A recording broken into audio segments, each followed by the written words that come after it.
Okay. Thank you guys for participating in that little exercise, the morning exercise. Okay. Does it feel a little waking up now? Yeah. Okay. Well, let's it's already 7:15 over here. Uh, did anybody get a chance to review last week's lesson before coming in? You guys remember anything? Especially newcomer. Go ahead and unmute. You can unmute and then share anything that you remember from last week.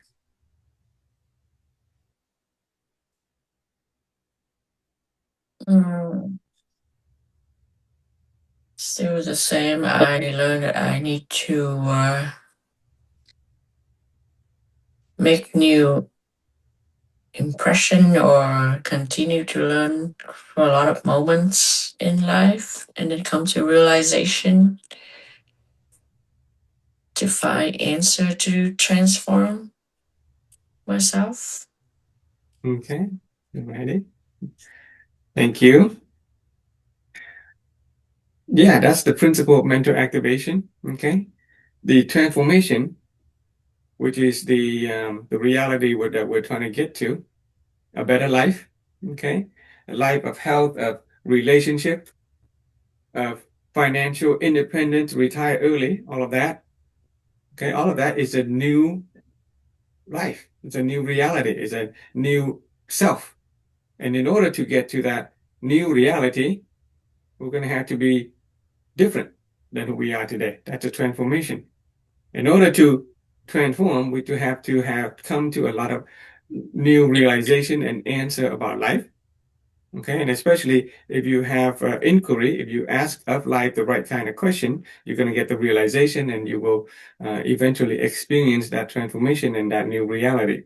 Okay, the reality of health, of reality of relationship, of finances. Okay. Um, so we're gonna jump right into today's lesson. Yeah, okay, we'll jump to today's lesson and then we'll talk about practices. You know, a lot of the Saturday morning is mostly theory. They're important in giving you the foundation of understanding of how universal principles and natural law work. Okay, we understand universal principles and natural law, and we align ourselves with it. Remember this? We understand universal principles and natural law, and we align ourselves with it. Then we can simply reach our goal without too much effort, without having to pay the price of pain and suffering. Okay, so imprint this picture into your mind. And that's what the Saturday is about, giving you the principles and the laws. But we need to practice in order to actually make it real in our life. We need to practice. So I'm thinking we need at least another day in a week, whereas we can meet and we can apply some of these principles to real practice. What are you guys able to meet another day of the week? Can Wednesday night be a regular day where we meet and we put theory into practice? Yeah, okay. Sen is shaking his head. Okay, so we can commit to Wednesday night. Okay. When you said your schedule is not fixed, it change every week. When? Right, so I don't have to check. What does this coming Wednesday night look like? Let me Maybe. see. Wednesday night. Okay, this Wednesday night, I mean, might be able to. mm, Okay, there's Ron. Thanks for coming in, Ron. How's everything where you are? Everything. Okay, alrighty. So I was talking to the team here. Saturday is where we talk principles and laws and mostly theoretical stuff. But in order for that theoretical stuff to become real, we need a little bit of practice. So we are shooting for Wednesday night being our regular practice schedule. That's the day where I will give you some assignment. We work together. Okay, we'll work on the assignment together and see if we can make those principles and law turn into reality for ourselves. Yeah, Okay, so Wednesday night would be okay. okay, so at least this Wednesday night is good. What time do you guys feel is good? 6 or 6:30? 7 or 6:30. 6:30. Okay. All right. Let's commit to 6:30 on Wednesday night. We'll do a little bit of practice, and it'll be a fun practice after today's lesson. But I jump right into today's lesson. Okay. We already agree that principles and laws are the kind of things that govern our human life and experience. And all we got to do is understand them and align ourselves for them. And that way we can, experience the life we want without having to pay too much of a price. And so there is a law, a natural law, a universal law that I want to share with you today. It is the law of causality. Okay? So when we say causality, what comes to mind? What comes to mind when I say causality?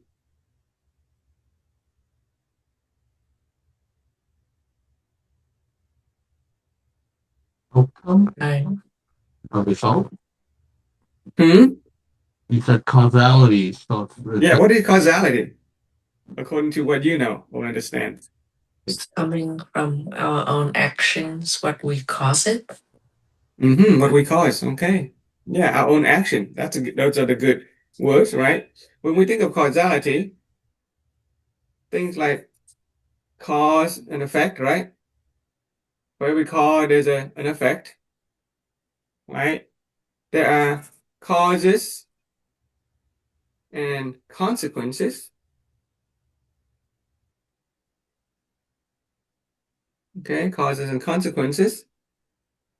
There is the idea of sowing and what? Sowing and reaping. Right? The Bible say that which you sow, so shall you reap.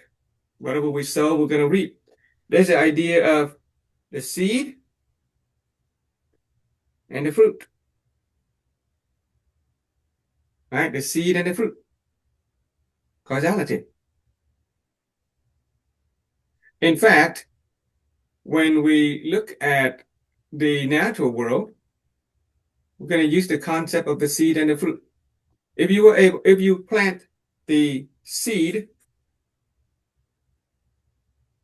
of a mango, well, what kind of fruit do you expect? It's a fruit of a mango, right? If you plant the seed of a mango, can you expect to reap a guava fruit? No, you cannot expect to reap the fruit of a guava if you plant the seed of a mango. It's that simple, right? The seed here is a cause, right? So the seed is a cause.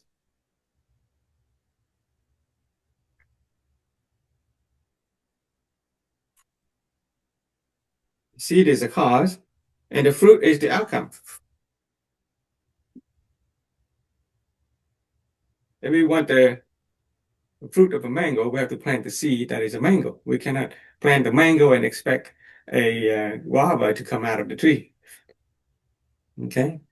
If we want a fruit that is good quality, sweet, for example, let's say we want a particular fruit that is a sweet mango, then we're going to have to plant the seed of a sweet mango. We cannot plant a species of seed that is sour, and we're going to expect the fruit that is going to be sweet. So the cause and the outcome, the seed and the fruit has to be of the same kind. Okay? That is the perspective of the natural world. Okay, this is a worldly view when we talk about the seed and the fruit. However, just because you have the seed that is good, okay, for example, we want a good fruit, then we have to have good seed. It's that simple. Good quality seed so that we can reap the good quality fruit. However, just because we have good quality seed that we plant, does it guarantee that we're going to get good fruit? No. No, because there's something in between. If we take the seed and we throw it out onto the street and cars run over them, they're not going to grow. If we take the seed and we plant them into rocky grounds, the rock will get in the way, it'll crush them, and the seed will not grow either. We take the seed and we plant them into shallow soil. They might grow up into a tiny little, plant, but it will wither and die before it can bear fruit. So there's something in between the seed and the fruit that we need to consider. It is the condition. Right, the condition, the in-between stuff. You have the good seed? Okay, good. You want a good fruit? You're going to have good condition. Okay, when it comes to the worldly view, then the good condition is the soil, the fertilizer, the water, the sunlight. Those are all good conditions that will give you good fruit. Well, let's apply that to the human life, human experience. We all sort of intuitively understand causality. We understand that if we want good fruit, we have to plant good seed. But when it comes to human experience like health, we all want the outcome of good health.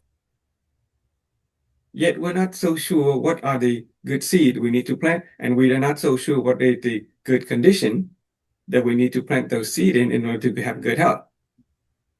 Otherwise, everybody would be healthy in this world. When it comes to the natural world, it's pretty simple to understand the guava seed, but when it comes to human experience, we seem to be missing something. We seem to be a little confused. Okay. And when I say human experience, I'm talking about things like relationship, marriage relationship, relationship with our children, with our spouse, relationship with our coworkers. If the outcome that we want, the fruit of life that we reap is harmonious relationship, then what kind of seed we need to plant in terms of relationship? And what kind of condition do we need to put those seed in? Human beings were not so good at managing the causality of human experience, including things like relationship. Right? How about the experience of finances? We all want to be, financially free. We want to be rich. Right? That is the fruit of life that we want to be rich, to be financially free. Yet, what kind of seed do we need to plant with respect to finances? And what are the conditions we need to put those seed in order to reap the fruit of financial independence, retire early? It turns out when it comes to human experience, the condition, well, first of all, the cause, you already mentioned the cause of the kind of stuff that is within us, okay? Our actions and our mind and our thoughts and stuff like that. The outcome is the material or the materialization of our dreams and desire. The outcome of the materialization of the goals and dreams and desire that we have.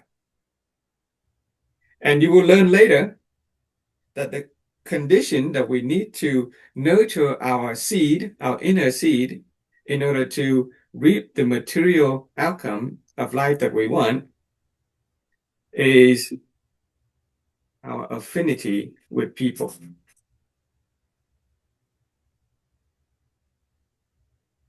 Okay, our affinity with people. I'll write that formula again on another page for you guys.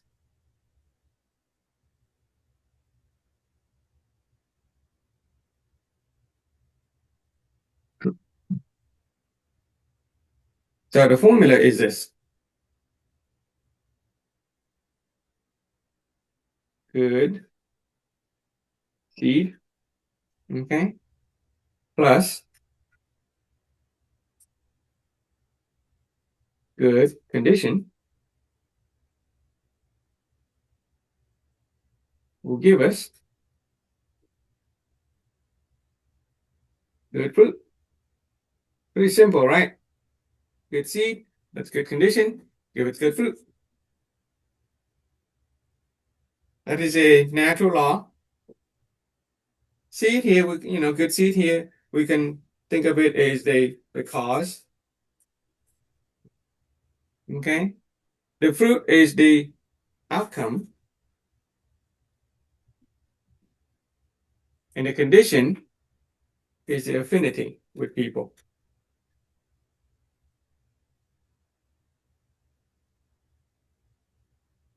Okay? You want to make sure you write that formula down. It's a simple formula. It expands on causality. We want the outcome, which is a material expression of our goals and dreams and desire. We're going to need to understand the cause. We need to understand the affinity that bring about the outcome that we want. Okay? So back here, if you want, this sheet, you can put the formula in here. The cause or the good cause. Okay, will give us the good outcome.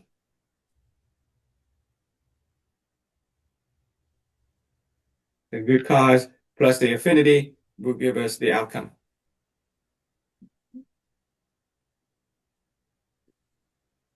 And I'm going to remind you that we look at life through different perspectives. Causality governs all aspects of life. When we talk about the seed and the fruit, we're talking about the worldly view, okay, the worldly perspective. If we want to reap the fruit of a nice and good and sweet mango, all we got to do is apply the science of farming into planting trees, and we're going to get the outcome of the fruit that we want. At the same, but for people there are a lot of people who don't particularly subscribe to science. The way their mind works, they don't really care about science. They like to experience things and understand life through religious and spiritual perspective, which cause to question the concept of cosmology. Right? Religion and spirituality help a person understand cosmology, understand why we are here in this world, where we go when we die, what kind of seed do we need to plant in this life in order to get the outcome that we want in the next life, for example. And that is the cosmological view that is explained by religion and spirituality. Some people think scientifically, but science cannot explain human life experience to its fullest extent. Science cannot experience the soul, the spirit. There are many things that science is still limited. However, if science can't get there, okay, if the science can explain things like the soul and the spirit, then, that is a part of the evolution and the maturity of the human race. But when things that cannot be explained by science, then people turn to religion and spirituality to explain their place in the world. Okay? Concepts such as sins and punishment and heaven and hell and purgatory, those are all religious and spiritual concepts that help a person understand their place in the world, help a person understand the causality of human life and experience. And then there is the view of human experience itself. We look directly at human experience of health, experience of relationship, experience of finances. And there are some people who don't particularly subscribe to science and they don't particularly have any religion, but they understand common sense morality. They understand more philosophy. And so there is the perspective of moral philosophy that we can apply to human experience. Okay, so 3 views, and we will go through them all. Okay, 3 views. I'm going to erase that. It's going to say human experience. Today, we're going to focus on the scientific perspective. We're going to borrow the scientific method to explain the seed within us, the good seed within us. If the outcome is the fruit of life that we want in terms of our desire and goals, then what is the seed? What is the root cause of life according to the scientific perspective? Okay, the root cause of life according to the scientific perspective.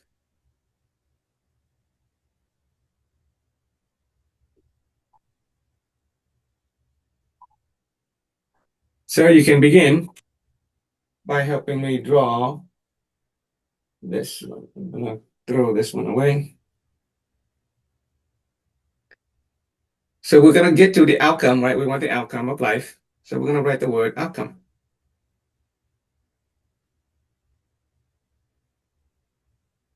Okay. This is the end result, the outcome.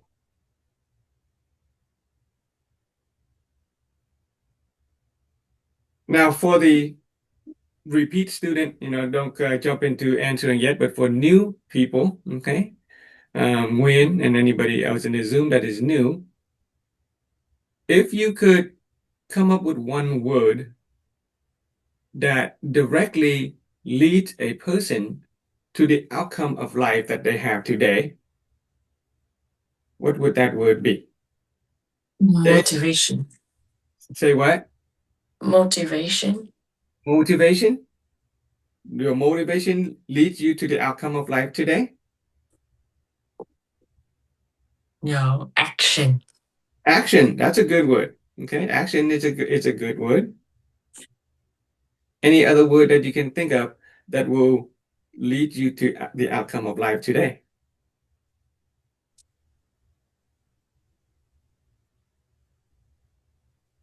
Choices. Choices. Okay, that's a good word, and we can actually go with that. Okay, because your choices determines your action. See, so we're getting a little bit deeper, right? So it is really your choices that determine your action. Where we are today is a consequence of all the choices that we've ever made. From the moment that we were a child, what do we choose to eat? Who do we choose to play with on a playground? When we encounter difficulty, do we choose to face it or turn around? So it is really our choices. I'm just going to use the word choice.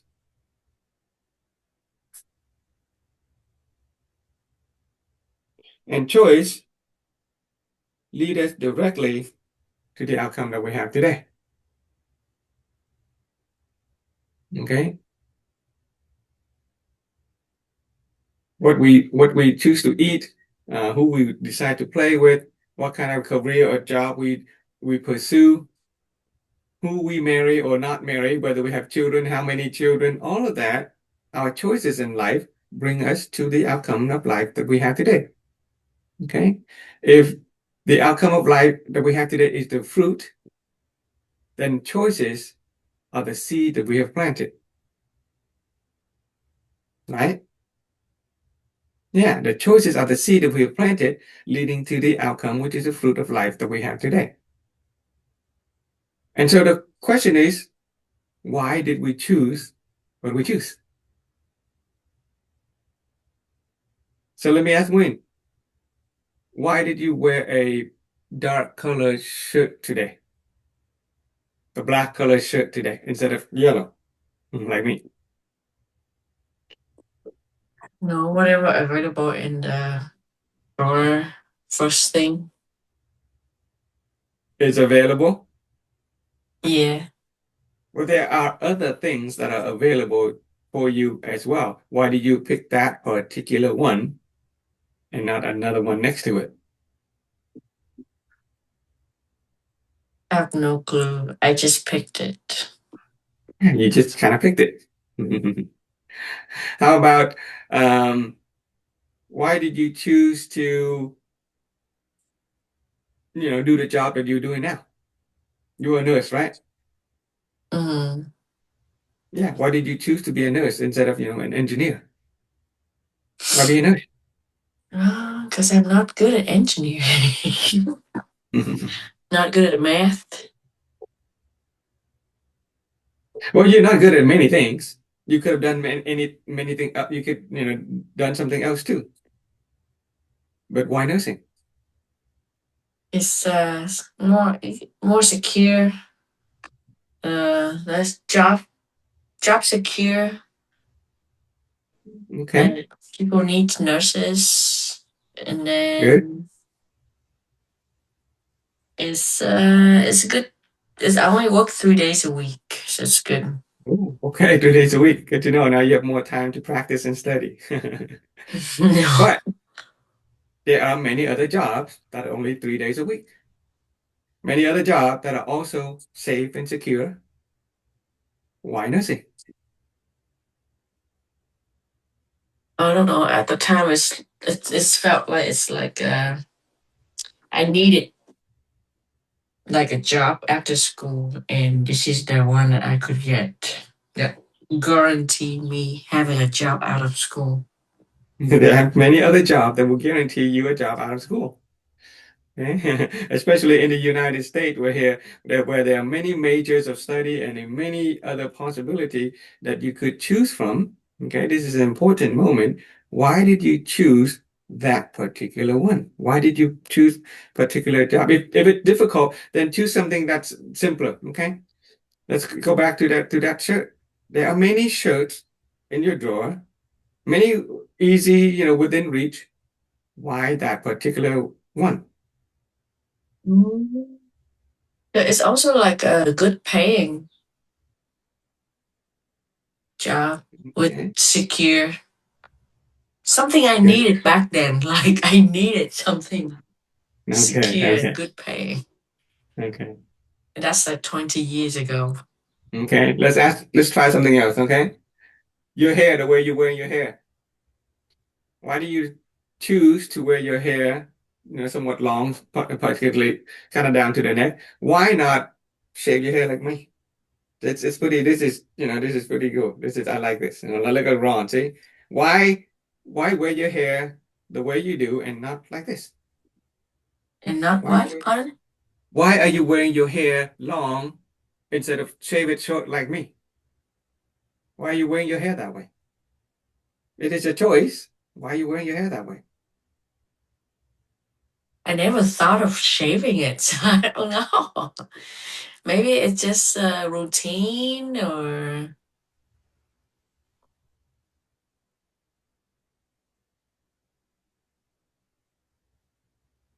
This is an important moment. Understanding the link between your choice and the outcome will be help you be able to take complete ownership of all aspects of your life. A person who it's do like not know why they make a certain choice will generally, reap the outcome that they don't want or unclear. Knowing why you choose what you choose is very important. Okay? So think about it. Why did you choose to bundle it up today instead of just letting it fall down? Why did you choose to bundle up your hair instead of letting it fall down? it was hot earlier. Okay, but hot is not an appropriate answer because you could have just shaved your head. That is even better. Why that particular action that you choose? I don't know. Can you answer for me? Okay, Ron's gonna answer for you. Go ahead, Ron. I already did. I said that it's hot, and I just put it up. I would just Yeah, like but to ask her, what kind of car do you drive? yeah, what kind of car do you drive? A regular car, electrical car, And why Okay, did you why is choose it that that? car? Yeah. cause it save gas. Uh, I think it save money. Oh, the reason why I choose this car at the moment is because my old car broke down and I needed a car to go to work. But my old cars after 10 years just broke down. So I looked at all the options. I wanted to buy a used car and the interest rate would be like at the time was 5-6%. So if What I color is your car? What color is your car? it's silver.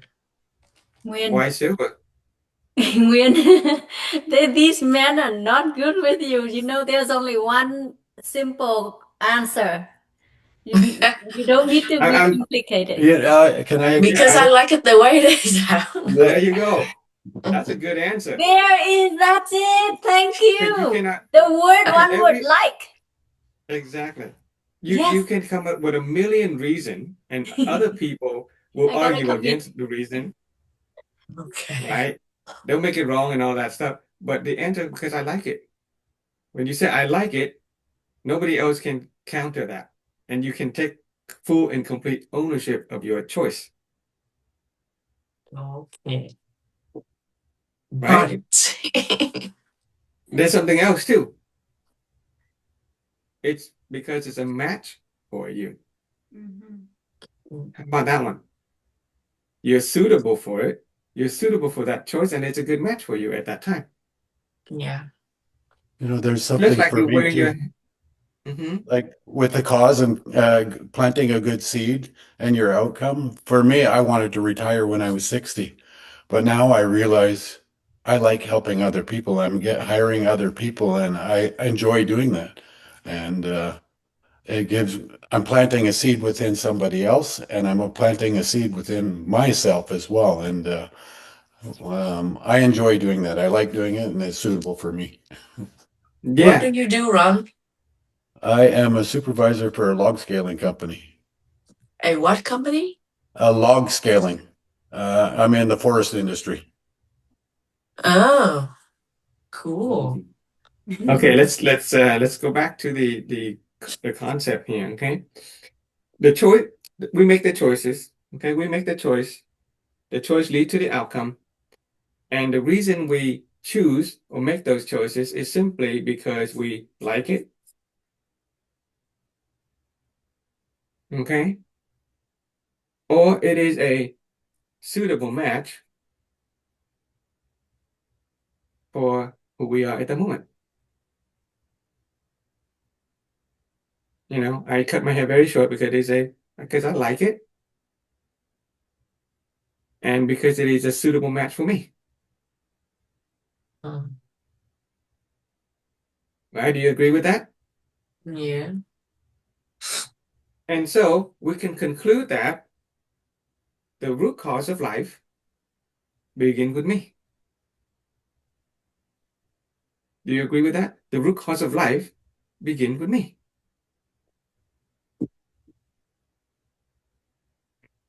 Because the root cause of life begins with me, I cannot blame anybody else. Right? Can you come to an awareness that the root cause of my life, the outcome that I have today, is a consequence of all the choices and all the choices I've made because I like it or they are a compatible match or suitable match for who I am at the moment of choosing. The root cause of life begins with me.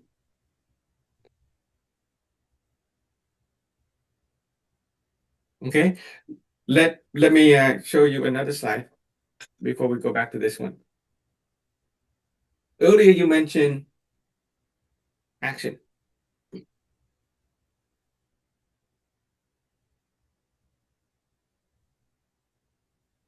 Okay, it is the stuff that we do, or the action that we take.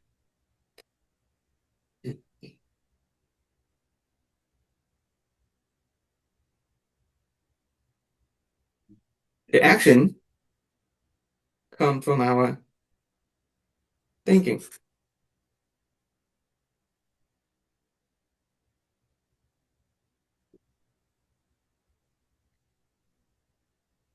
Our thinking comes from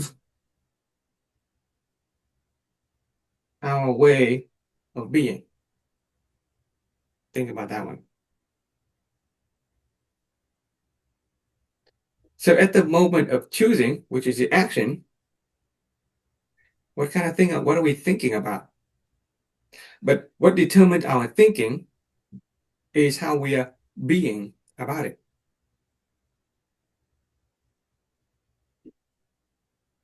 I want to call your attention to the way of being. And our way of being is because I like it, or is a match for the choice.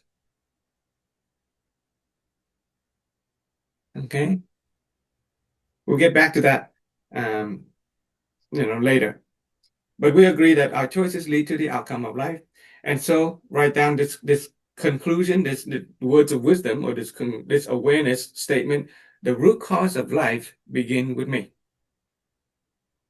The root cause of life begins with me. I want you to write that down on your note. The root cause of life begins with me. Because the root cause of life begins with me, I cannot blame anybody else. Okay, that is a corollary to the statement, the root cause of life begins with me. And here's this, but it's not my fault either. The root cause of life begins with me, but not my fault.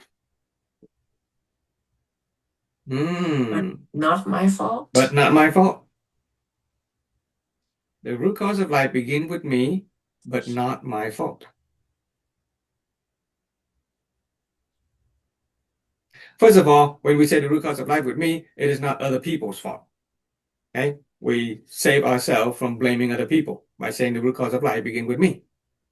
We take full and complete ownership of our actions, our thinking, our being, so we don't blame other people.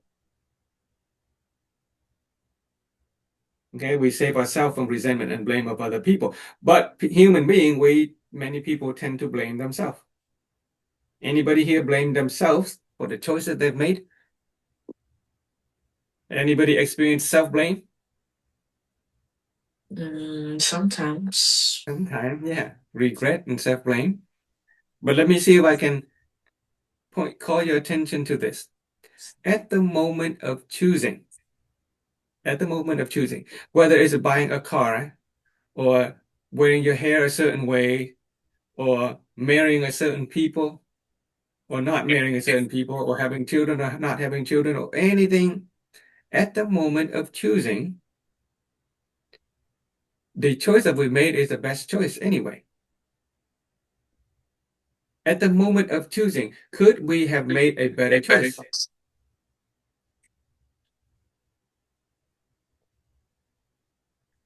At the moment of choosing, as a human being, we'll always make the best choice for ourselves, all the time.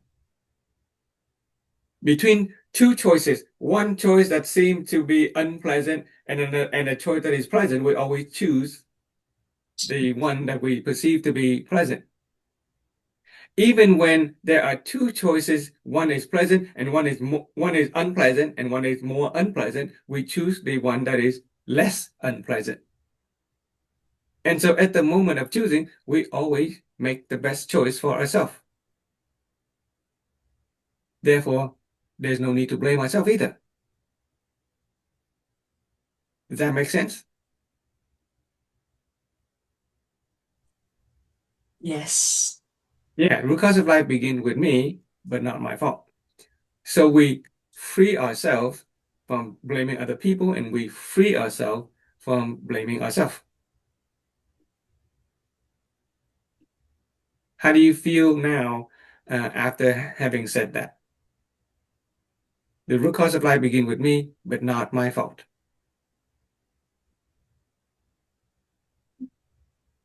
Reasonable. Okay. Mm. Okay, you can write that down. Okay, the root cause of life begin with me, but not my fault. And so the choices are the seed, the outcome are the fruit. And so we wonder, okay, why do we make the choice that we made? Okay, why do we make the choice that we made? Why do we choose, to wear a yellow shirt or a black shirt? It turns out that according to the science of psychology, human beings, we make the choices that we've made because of our personality.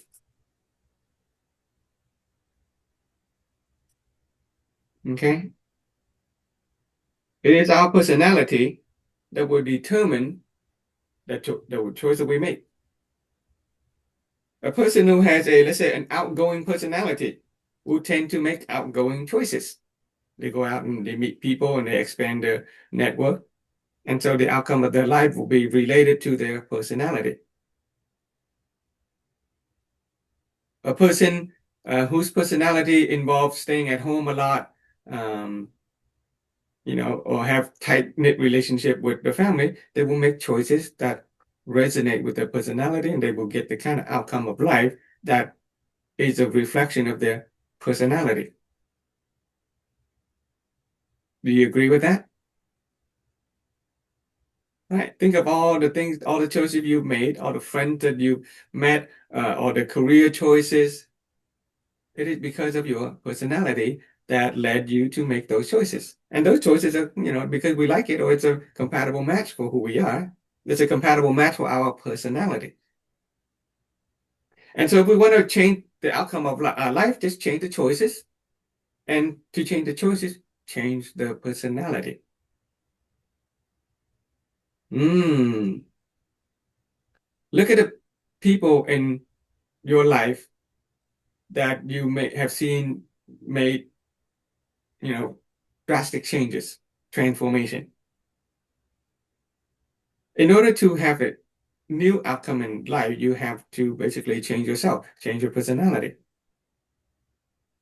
A wise person said that be the change you want to see in the world. That's what he's talking about. Change yourself, change your personality. The question is, are you willing to become a different person? Are you willing to change your personality, essentially become a different person, essentially changing your way of being? We are human beings. Yes, we act, we think, but we also be.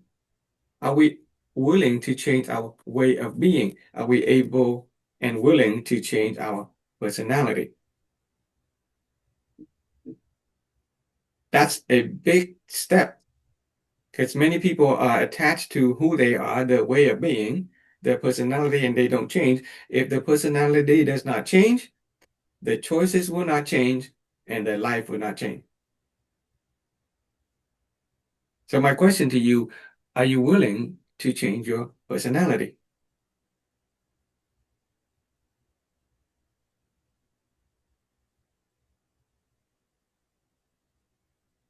What do you think? Are you willing to make new and different choices in order to reap different outcome? Yes. Okay. Then what you're saying is that I'm planting new seed of a new personality so that I can reap the fruit of a new life. Okay? Well, if we want to change personality, how do we do it? Very simple.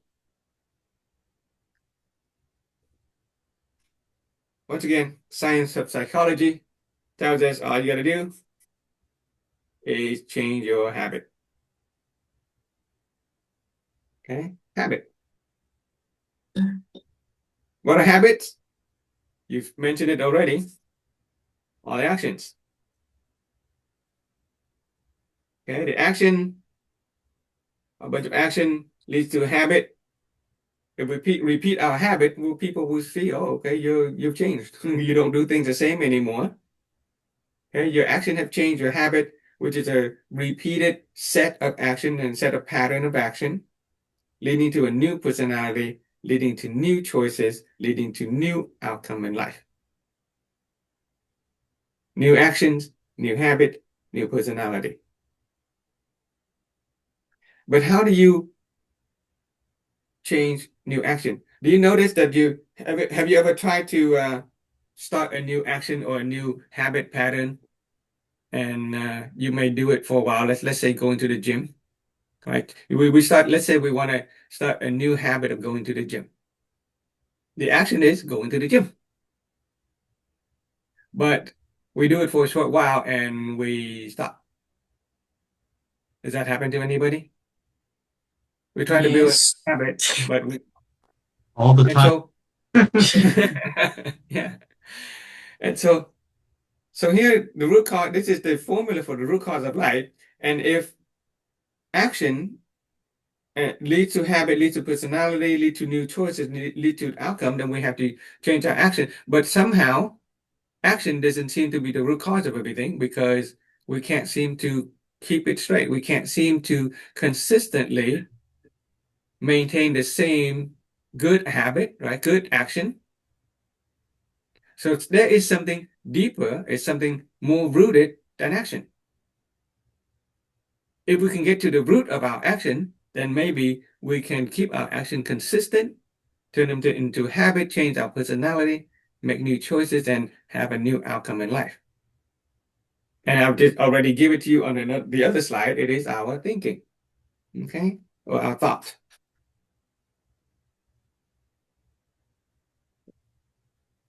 Our thought. Our thought influences our action, the way you think about something. Take for example, what kind of thought do you have about going to the gym? Go ahead. What are some thoughts that we have about going to the gym? What is some first thing that comes to mind? Give me like 5 words. Have to get up early. Okay, have to get up early. What else? Do I have time for it? Don't have time for it? There you go. Have to endure it for an hour. Endure. Oh my goodness. Okay, endure. Yeah. Yeah. Already you can see the pattern of thought. Right? I don't have time. I have to endure. I have to get up early. So if, let me see, where the slide. If we have that kind of thought,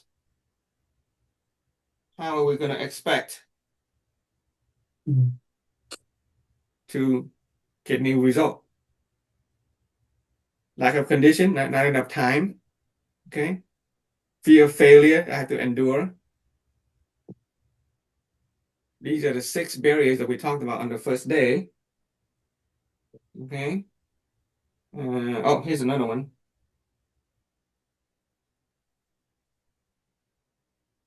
Last week, what did we talk about last week? The principle of alignment. Ah.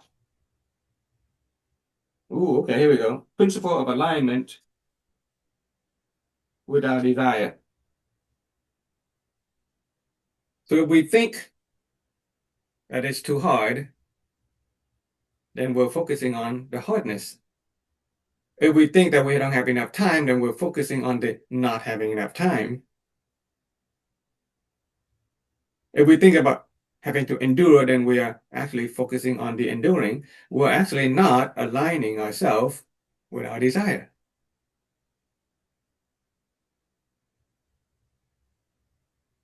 See why we begin this whole journey with the principle of alignment? The principle of alignment says that if you align yourself with your desire, positively align yourself with the desire, you're going to get the outcome that is desirable. If you think negatively, which is against your desire, then you're going to get the outcome that is negative. Does that make sense? It also calls into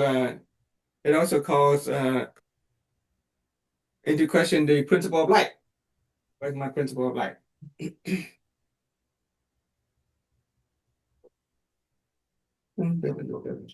I have it in here somewhere.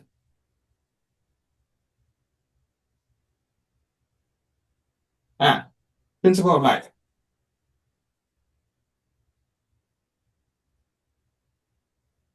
Okay, principle of light. Remember principle of light. Light and dark are duality. Where there's light, no darkness. Where there's darkness, no light. And the simplest way to brighten up the room is to what? Bring in the light. Bring in the light. If going to the gym, first you have to understand that you have to look at the desire. Why do we want to go to the gym? So let me ask you, why would we want to go to the gym? Want to be healthy? To be healthy. Right, but your first statement has nothing to do with health. You're not focusing on health at all. You're focusing on the hardness. You're focusing on not enough time. You're focusing on the enduring stuff. That had nothing to do with your desire. And what you're trying to do is, oh, I'm gonna, work hard and try to remove the obstacles. It doesn't work. All you gotta do is align yourself with the principle of light and bring in the light in by focusing on your desire.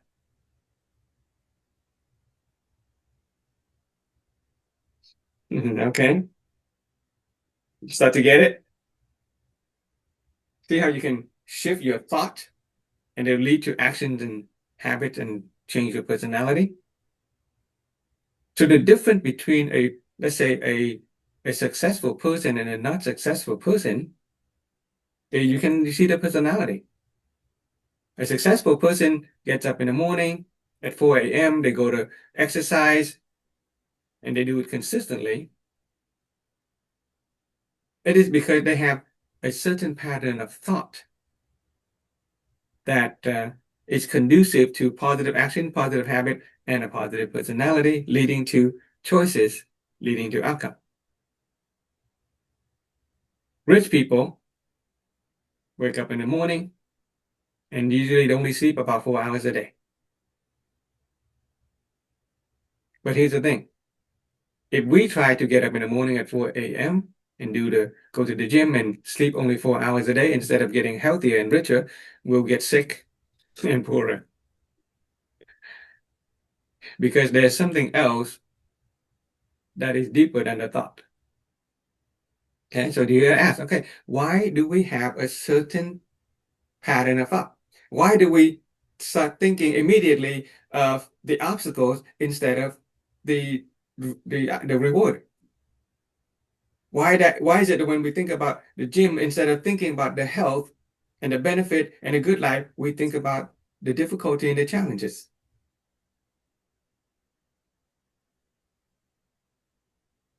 Okay, where do our thoughts really come from? And so the expert in this science of psychology have been able to conclude that it is our belief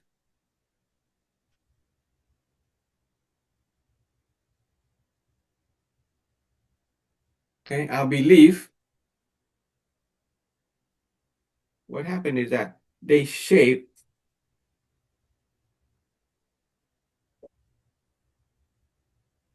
our belief shape our thought. Our belief, they shape our thought.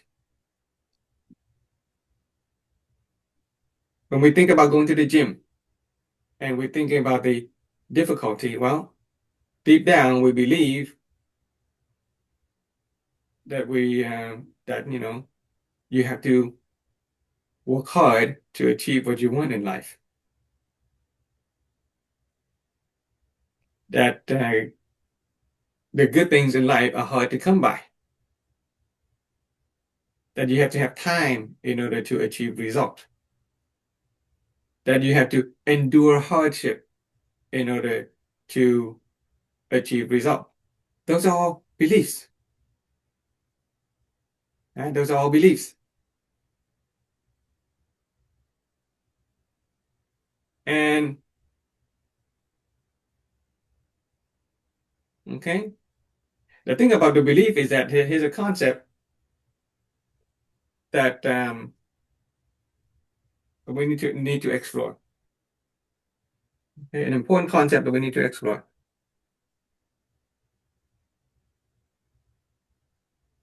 There is the concept of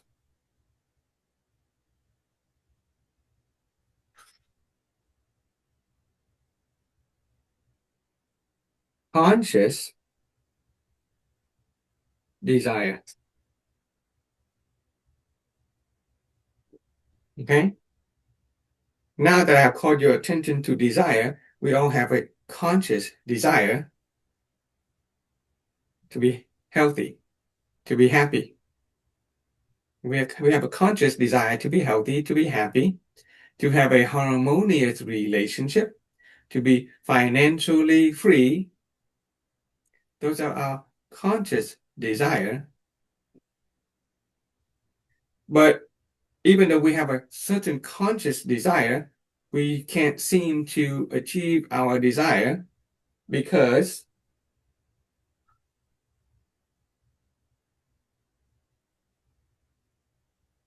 where's that pen? Okay. Because of the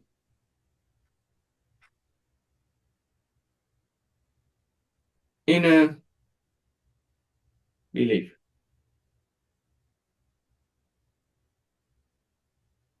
Okay. We say that we want to be healthy. We say that we want to be happy.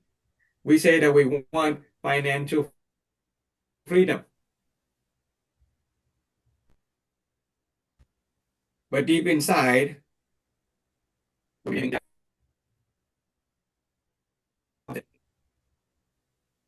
believe in our shortcoming. We believe in our self-limitation.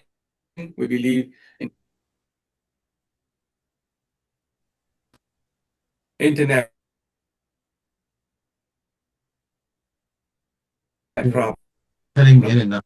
Hang on. I'm frozen. Yeah.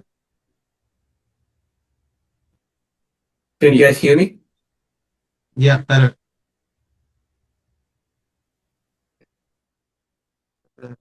Nope, not anymore.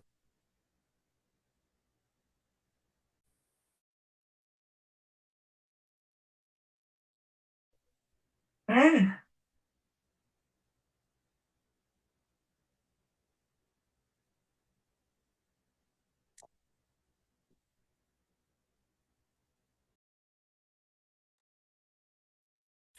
Okay, my main account just restarted because of the internet issue. So give me a moment to come back in.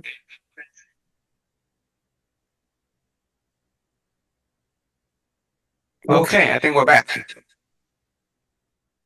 Great, thank you. All righty. So, let me share that screen again. So between our conscious desire and our inner belief, which one do you think is stronger?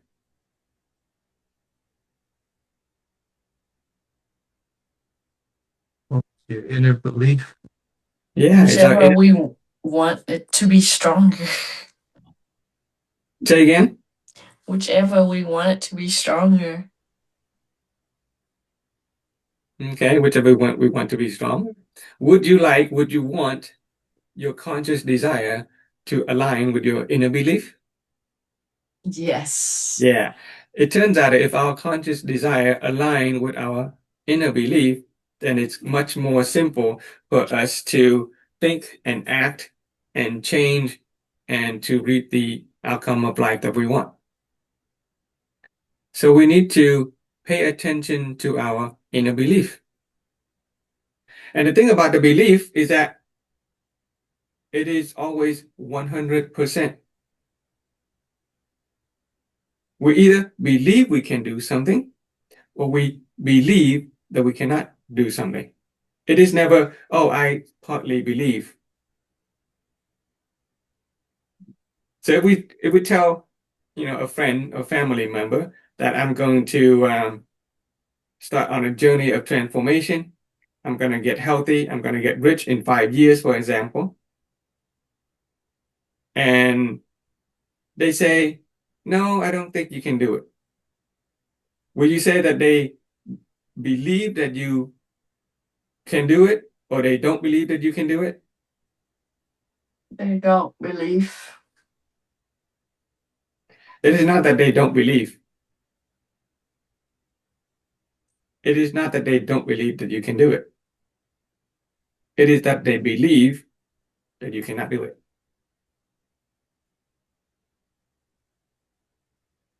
Do you see the difference? A human being either believe 100% in a positive direction, or they believe 100% in the opposite direction. A human being always believe 100% in the positive direction, or they 100% believe in the opposite direction. We never partially believe. I want you to write that, that key point down, okay? Because it's going to really, really help. We never partially believe. We always 100% believe either in the positive direction of what we desire, or we actually believe that in the opposite. When we say that we want to become healthy, and so we're going to go to the gym, yes, that is a conscious desire. But deep down inside, it's not like, oh, I partly believe that I can do it. No, it's actually, I believe that I can do it. I believe that these 6 barriers are stronger than me. Our belief in these barriers are stronger than our belief in our desire. And that is why we can't do what we want to, because belief is that powerful. There's a conflict between what we want and what we believe, and the belief is always stronger. And so if we believe we can't do it, we really cannot do it. You guys get it when I say that we 100% believing? Yeah. Yeah. There's no such thing as partially believing. There is 100% we always believe. It is unfortunate that we spend too much time believing in the opposite of what we want.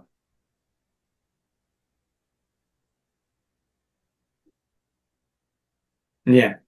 We spend too much time believing in the opposite of what we want.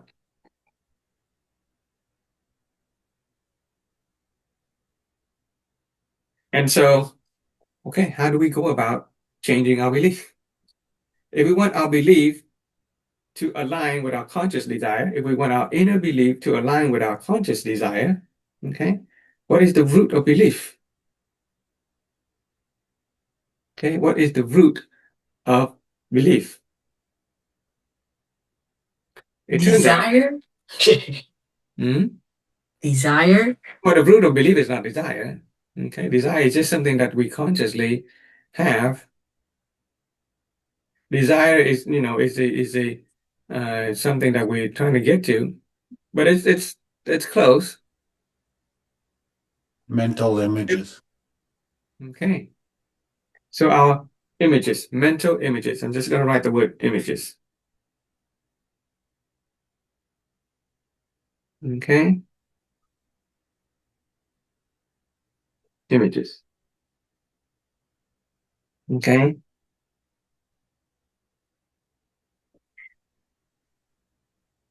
It is our images about who we are, about where we want to be, that determine our belief. So if we can change our images, we can change our belief. And here is a secret.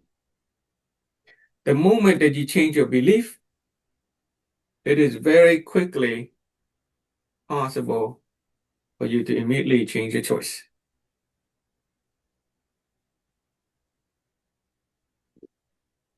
Okay?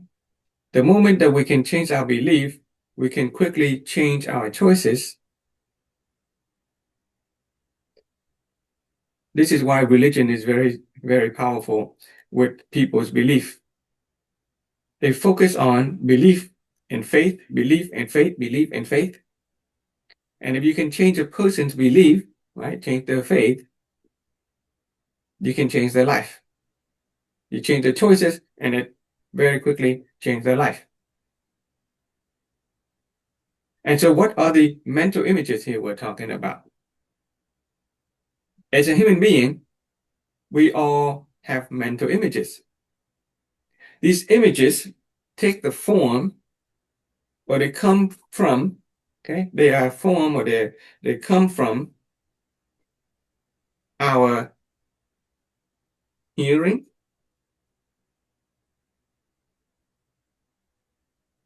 our seeing,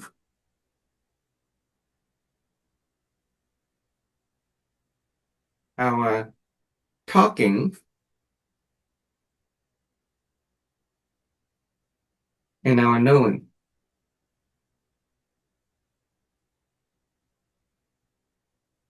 Okay? Our hearing, our seeing, our talking, and our knowing. Those make up the images that a human being has in our mind. Okay, so let's examine that a little bit. Let's examine our belief. What we have, what kind of belief we have about ourselves, about other people, about our health, our relationship, our finances. Do they not all come from the images that we have encountered? Do they not come from what we hear when we grow up, when our parents talk about health or about finances or about relationship? If a person lives in an environment, let's use finance, okay? Let's use finances.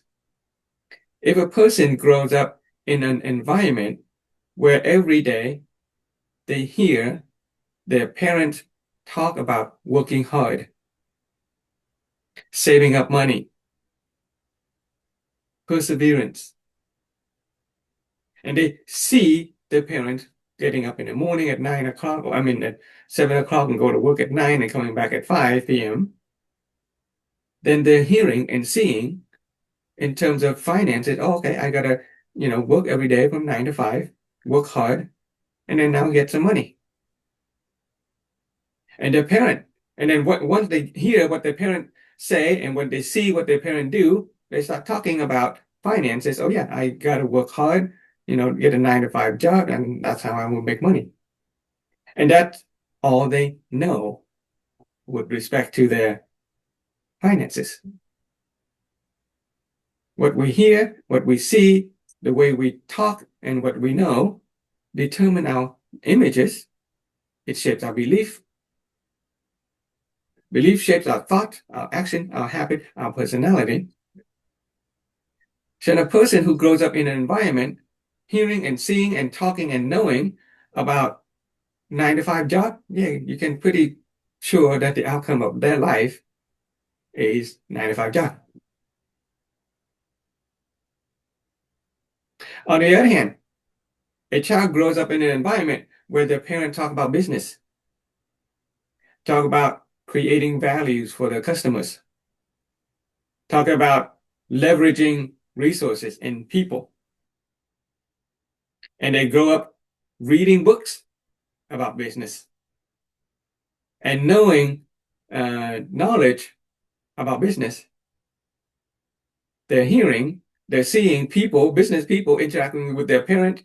They're seeing customers, and they talk business. then guess what the outcome is going to be like? That child is going to grow up to be a business or an entrepreneur.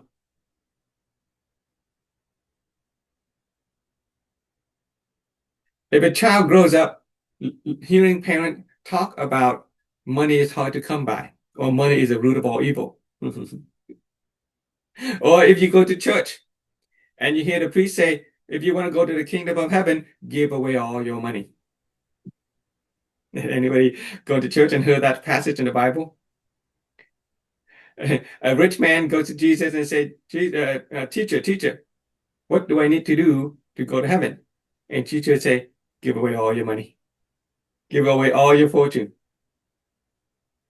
And the rich man walked away sad because he believed that giving his fortune away would make him poor, and that would not satisfy his need and all of that stuff. So for those of us who have been growing up in an environment where we have been taught that in order to get to heaven, you have to give away all your money and become poor, well, guess what? You're going to have to make the choice, either become poor in this life and get heaven, or become rich and go to hell. For those people, they're going to experience some kind of conflict that's not going to be a very good outcome in their life. But do you not see people who are rich and are able to help other people?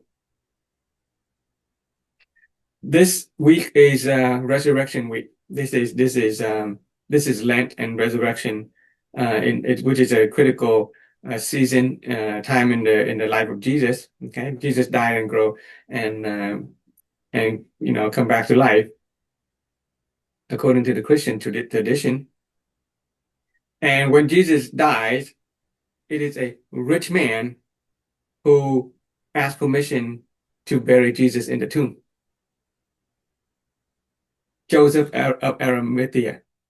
He is a rich man who can afford a tomb. Okay, poor people have to bury underground, but this is a rich man who follows Jesus, and he can afford a tomb. Right, that's like a villa, a castle for dead people. He can afford a tomb for himself. That's for him and his family, but he offered that to bury Jesus. A rich man who is a follower of Christ. So do you think that rich man will go to heaven? How about Matthew? Right? If anybody here followed the Christian teaching, Matthew, right, one of the 12 disciples of Jesus, he's a tax collector. Matthew is a rich guy, yet he's one of the 12 disciples of Jesus. Jesus didn't say, Matthew, give away all your money. Okay, Jesus probably needed Matthew to manage his finance. So we've been hearing and seeing and talking and knowing things that have formed our images about health, about finances, about relationship, that form our belief, and our belief have been countering with our desire, and so our life is not what we desire. As we get closer into this philosophy, I will help you make a connection between what it means to give away all your fortune. Okay, you can actually become richer by giving away all your fortune, not just in a physical sense, not just on a materialistic way, but on a deeper spiritual way as well. What does it mean to give away your fortune and still get rich? Ultimately, if you want to be financially independent, to be really, really, really rich, yes, you will have to give away all your fortune, but we'll understand how to do that later. But let me see if we can illustrate the idea of the image, the mental images determines the outcome of life that we have today. Okay? Images equals outcome. Okay? Images equals outcome. You want to write that down, and I'll illustrate that why later. Images equals outcome. Okay, write that down. Images equal outcome. Any mental images that we have about life determines our outcome of life. Okay, so I'll write that down. Yeah, images equals outcome. And let me see if we can prove that on a deeper level. With this philosophy, we're not trying to teach religion, but we will draw the truth from different world religion in order to help us expand our awareness about ourselves, about other people, about life in general, so that we can ultimately reap the fruit of life that we want. Okay, we would draw from different religion. I've already talked about the Christian perspective. Now we're going to apply the Zen perspective. Consider this. Okay, consider this that I'm holding up. What is this? This is for new people. So Wayne, go ahead and interact with me. The repeated participant, they know the answer already. So Wayne, can you unmute and answer the question? What is this I'm holding? It's a marker. It's a marker. A red marker. Okay, a red marker. Okay. It's a marker, so what do? We mark with it. We write with it. Okay, a pen or marker, we write with it. Mm-hmm. Now, let's say that another relatively intelligent creature who lives with us, let's say a puppy dog, okay, also a relatively smart creature who live, pretty closely with a human being, or maybe you have a cat, right? Maybe you're a cat. If a cat were to see this, what do you think a cat would do with it? Take it away. Huh? We'll chase it. It would chase it. Okay, because it think it may be a toy, right? Yeah. A dog may chew on it because it may think it's a bone. Yeah. Okay, so you and I, we look at this and we see a pen or marker because we mark with it. A dog may chew on it. A cat may play with it because they think it's a bone or a toy. Okay. Now, if I were to put this down and I leave the room, the cat and the dog also leave the room. What is that now? No. Trash. See, before, when you and I, right, in the room, we look at this and we call it a marker. Because we write it with it. But a cat or a dog, they might see it as a toy or a bone. Okay, so who's right? Nobody's right. Nobody's right. Right. Everyone is right. Now everyone's right. Okay, good. And when we put this down, we leave the room. Okay, we're not here anymore. The cat or dog will also leave the room. They're not there anymore. What is it? It's an object. An object is a human understanding, but you're not there anymore. It takes a human being to call that an object. But if you're not there anymore, what is it? An object? That's because you're still in the room, okay? No, I say an object, an in object. Okay. So when we are not there and the cat and dog are not there, then this is, like you say, in object. It is essentially nothing, right? It is essentially nothing. It is nothing, not because it doesn't exist. It exists. It's there. But it is nothing, or as you say, in object, okay? It is nothing because there is no subject there to observe it. We are not there to observe it. We're not there to call it a marker. The cat or dog are not there to call it a bone or a toy. So essentially, it is nothing.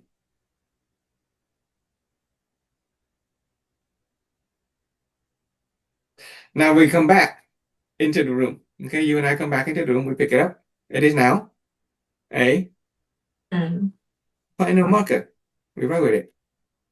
Cat or dog comes back. It sees this thing. It'll play with it, chew with it, because it is now their toy or bone. But the moment we leave the room, the cat and dog leave the room, this becomes nothing. So here's a question. Does the somethingness of this, does it come from itself, or does it come from our own mental images, our own mind? Our own mind. Yeah, it comes from our own mind. We decide what it is. The cat and the dog decide what it is.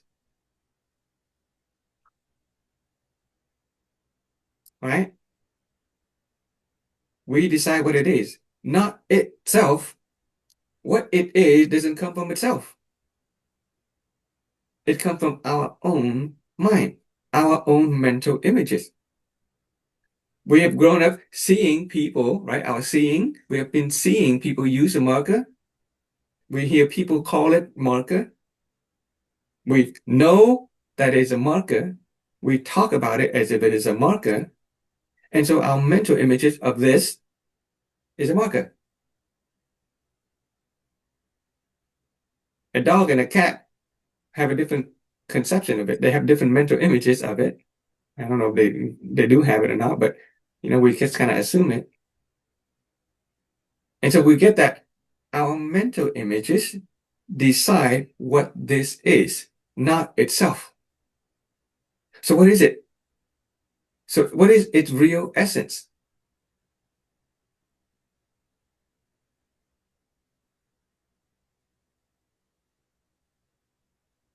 What is this thing's real essence? Not even a thing. Okay, it takes a human being to call it a thing. What is its essence? I don't know. Uh,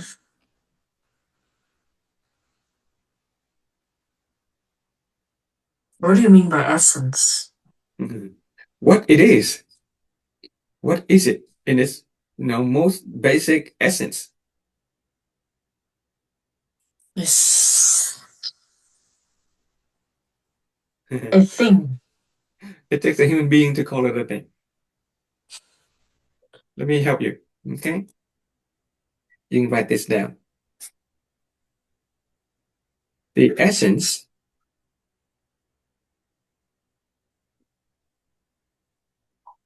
of all things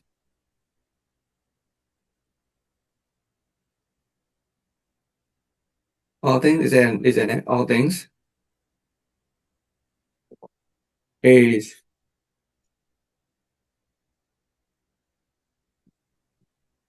empty.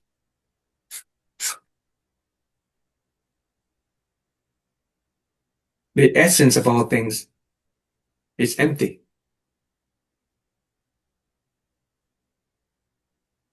Empty of what?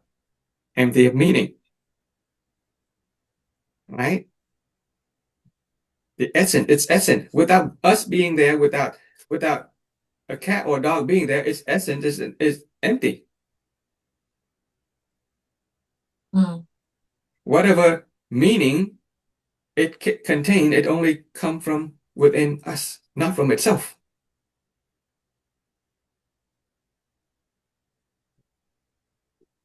Right? It comes from within us, not from itself. So the essence of all things is empty.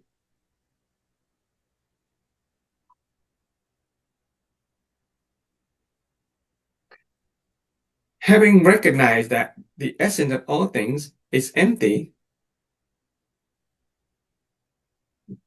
you can now take control of its meaning. Having recognized that the essence of all things is empty, and in whatever meaning or value or experience we have of it, depending on us. Do you get that? Mhm. Our experience of this thing, our experience of this depends on us, not itself.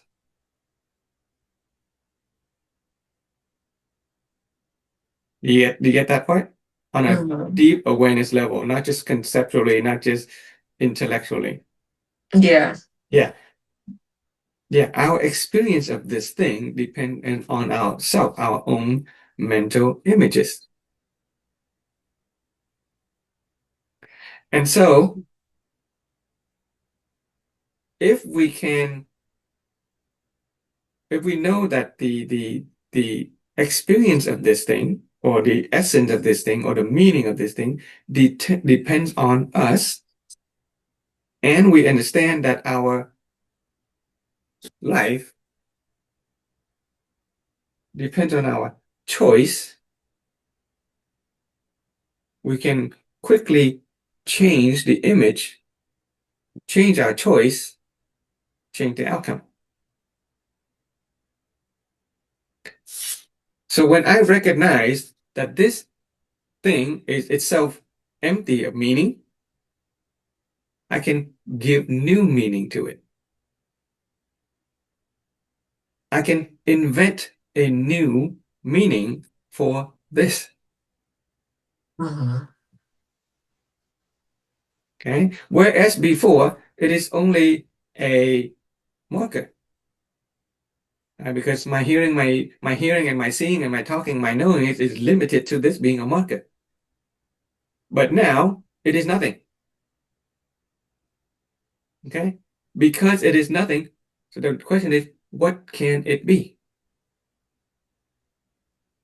Because it is nothing, what else can it be?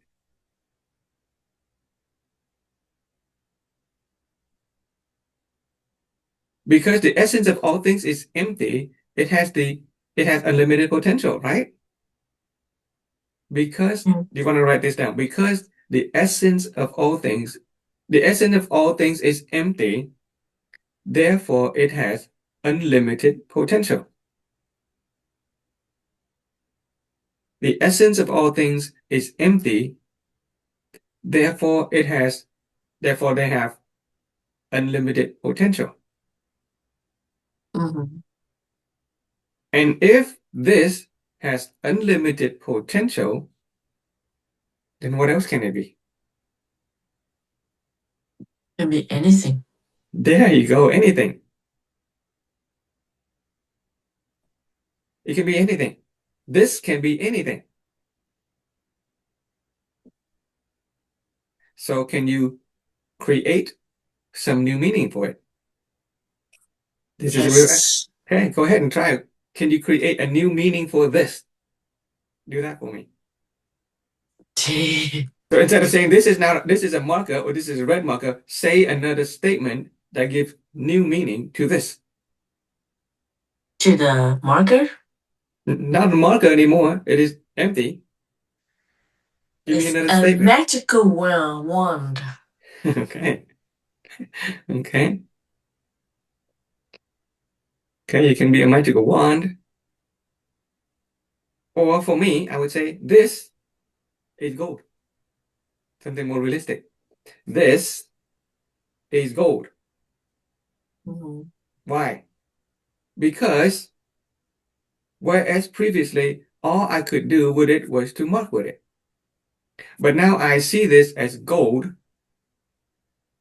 Oh, then I can use this to teach people how to make money. I can use this to create value. I can use this. I can even mass produce this and sell it and make money.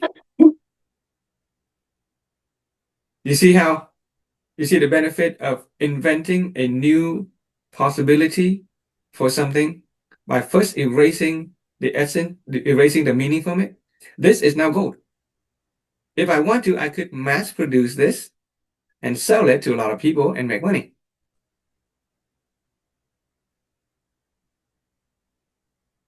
Or simply I can continue to mark, but now with a new and different intensity. Because I am teaching people, expanding their awareness, helping them reach a state of financial independence, retire early. So this is now gold for me.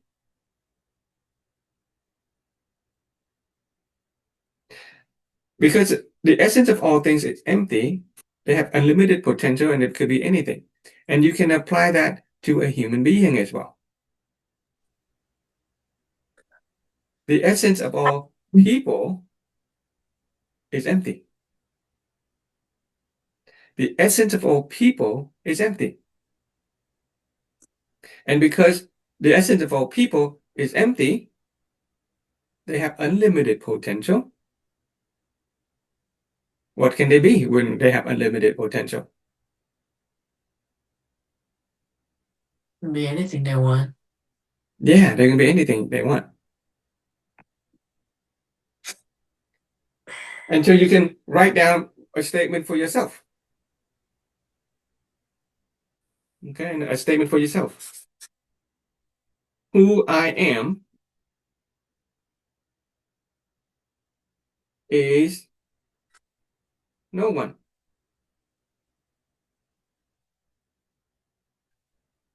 Who I am is no one.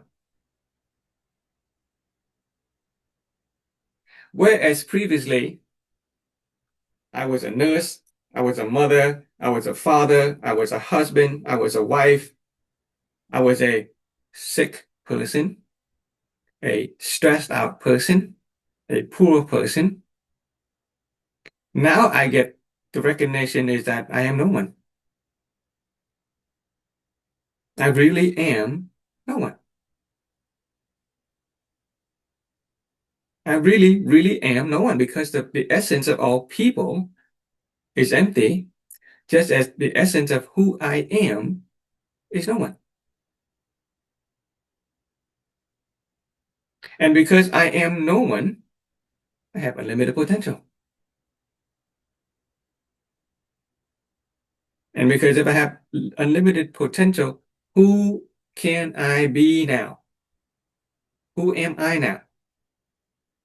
Can you invent a new meaning for yourself?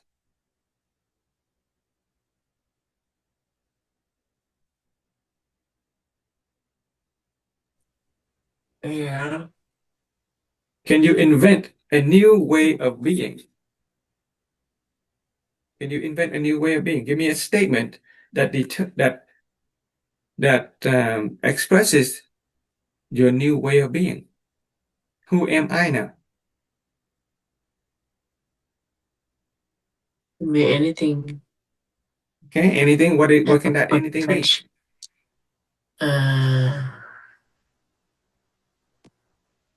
To be a healthy person who can achieve fire. There you go.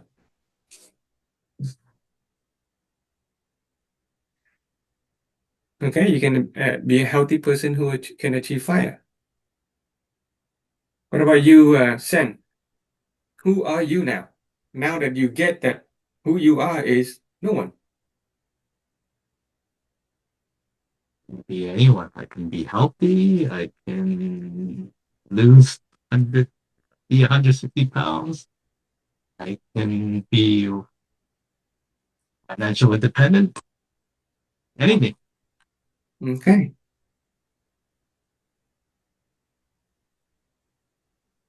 Yeah. And you can actually do this for another person too.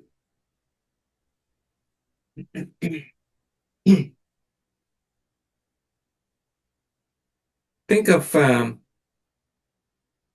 let's say, 3 person who's important to you. Go ahead and write down in your note. 3 person who's important to you. Go ahead for this practice. Write down 3 people who are important to you in your life.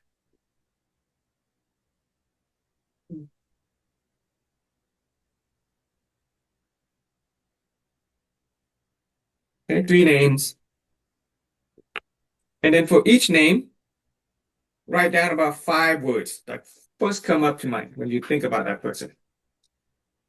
5 words. Don't think too much. Just the 5 words that come, 5 words or phrases that come to mind when you first think about that person. 3 important people, and each person, 5 words or phrases.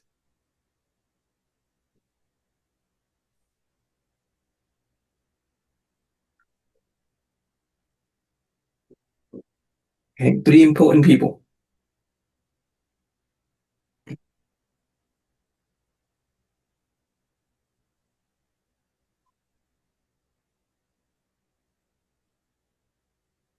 And 5 words for each person.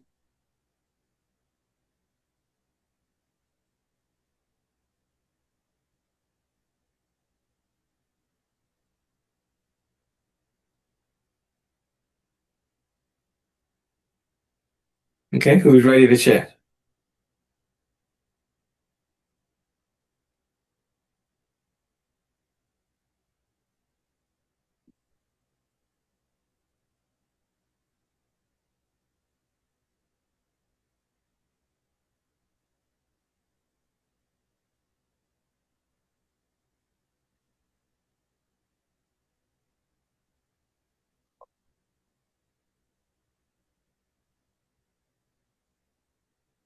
I only got one person, but yeah, I'll just say my mother. She's caring, she's helping, but I feel that she's sad, and I feel that she's very negative. Okay, so there is positive and negative there. yeah, okay. So your mother is an important person in your life. Okay. And there are 5 words or phrases that came up, loving and caring and negative at the same time. So according to the formula,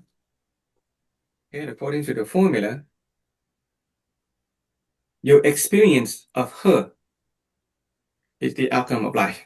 Right? Your outcome is your experience of her. Okay. And we already said that your experience comes from your images. And already you've just given me some words, the hearing and the seeing, and some of them is not all positive. So you can conclude that your experience of your mom is not totally positive and desirable just yet. Right? Mhm. Okay. Okay, so the question is, do you want to change that experience of your mother? Or do you want to hold on to that undesirable experience of your mother? No. Yeah, you want your experience of your mother to be positive and desirable, right? It's that simple. So we go back to your mother. Mhm. Some of the words include what? Negative? That my mother is negative. What else? Feel that she's sad. Sad. Okay, negative and sad. Mhm. Yeah, negative and sad. So your mother, her essence, or at least the sad or negativity, does that come from your mother or does it come from yourself? Myself, because it's my observation. Yeah, My it experience. is from yourself that you make your mother to mean sad and negative. And so if you were to put your mother down, okay, and leave the room, and she's just there by herself, and you're not there, to observe her, to perceive her, to give meaning to her, then who is she? What is she? Could be anything. So she could be happy. She could be. She could be anything, right? Because her essence is no one. Who she is essentially no one. Who she is essentially no one. Another word to say is the essence of your mother is empty. And when you come back, you see your mother again. Now that you learned this technology, can you invent a new mental image? So give me a new statement to replace those negative ones.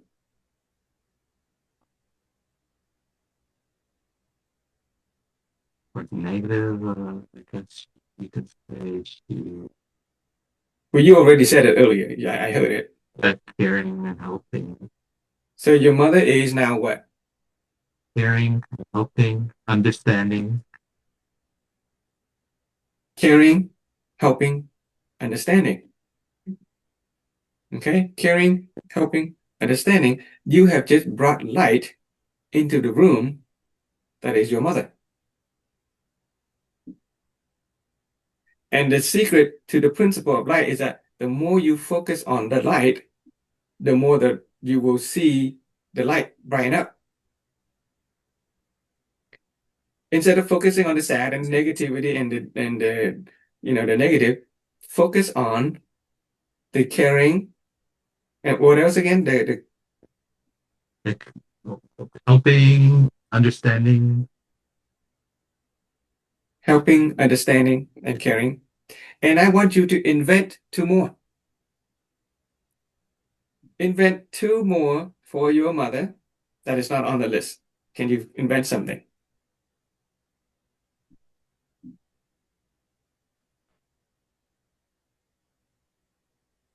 While he's working on that, Win, let's work on Win. Okay. So Sen, you think about two more way of being for your mother. Okay, two new images. And Win, what are some people? Who are some of the important people in your life? Well, I have Luke, my son. Cute, Okay. eats a lot, innocent, fun, lovable. All of that is positive and desirable, right? Your experience Yeah. of Luke is good. Okay, we don't need to work on it. Who else? My spouse, loving, caring, fun, pretty high strung. Okay. So there is some images there that you would you agree that that experience of your spouse is not completely and wholly positive and desirable just yet, right? Uh, yeah, and high strung is could be good and bad. Is that a good thing or a bad thing? High strung. Mm, I don't know. Maybe. Come on. Don't lie to yourself. Nobody says high strung is good, okay? Would you, okay? That's called stress. Another word for high strung is stressed out, right? Okay, my mom stressed, cooks good food, worries a lot, talks a Okay. lot. Yes. Okay. So which of these two people, your spouse and you say your mom, right? Mom, Okay. So between your spouse and your mom, who do you want to work on helping? mom, Okay, mom. So high strung, stress, worries a lot. Okay. Does high strung, stress, worries a lot come from her or did it come from you? come from her, not me. Oh, okay. So I guess you haven't gotten the essence of the lesson just yet. Well, if you put her in a room, take everything out, she's still stressed and worried.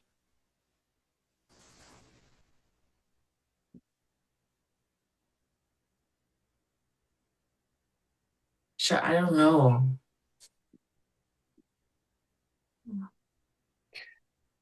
it's easier to work with a pen or an object that we're not attached to. But when it comes to the people that we are attached to, we are very attached to the images that we have about them. Okay. But in this formula for the root cause of life, we agree that it is our choices in life that leads to the outcome of life that we experience. The choice of focusing on the worry and the stress and give us the experience of our mother as being worried and stressed. And it's okay because, we are a match for that choice. Okay, we don't know it yet. We don't know it any better. We don't have to blame ourselves for thinking that way or perceiving her that way. But can you get that is our choice of focusing on the worry and the stress that give us the experience of our mother as being worried and stressed? Yeah. And we have already learned the principle of light.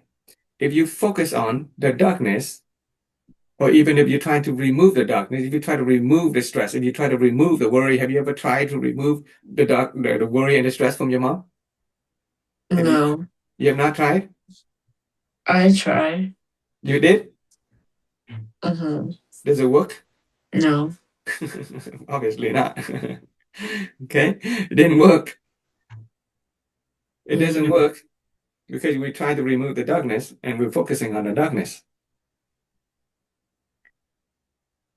So instead, we apply the principle of light to this Zen method of erasing the meaning from it. I know it's going to be a little hard at the beginning, okay, especially if we're so attached to it. We derive our sense of being with from that attachment. But for those of you there, you can ask other participants, Sen here, he understands it and he can do it, and Ron and other people, they could do it. Once you can detach yourself from those meanings, then you can create new meanings. And when you create new meanings for yourself, the external circumstances will actually change too.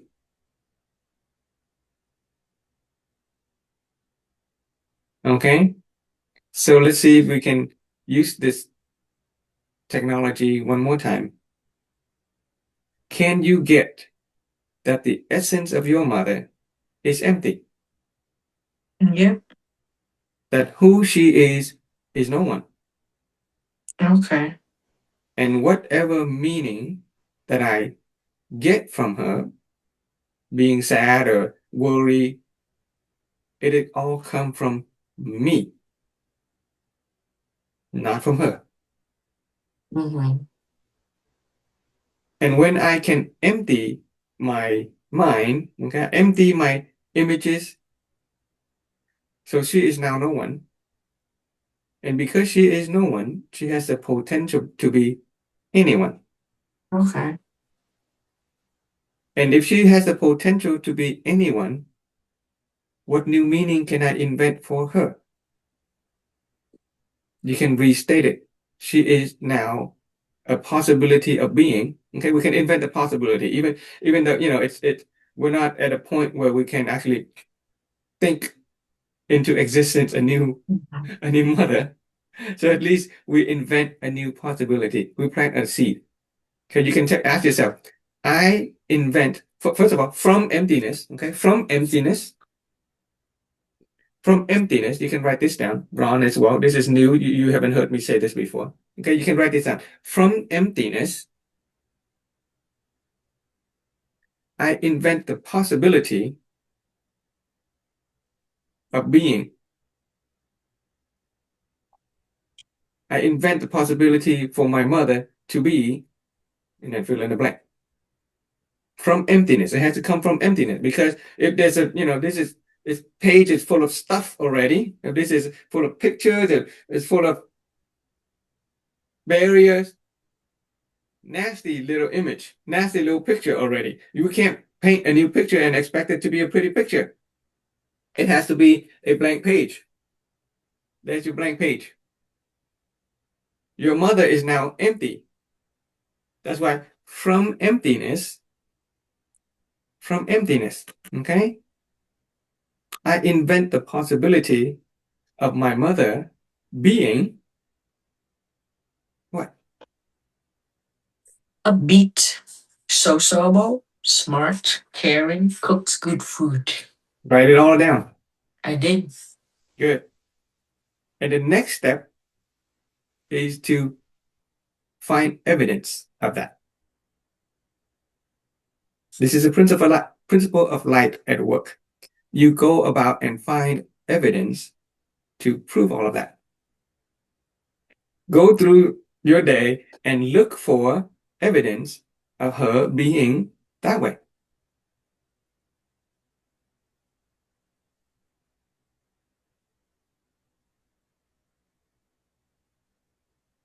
And guess what's happened when you spend the majority of your time trying to find evidence of the things that are positive?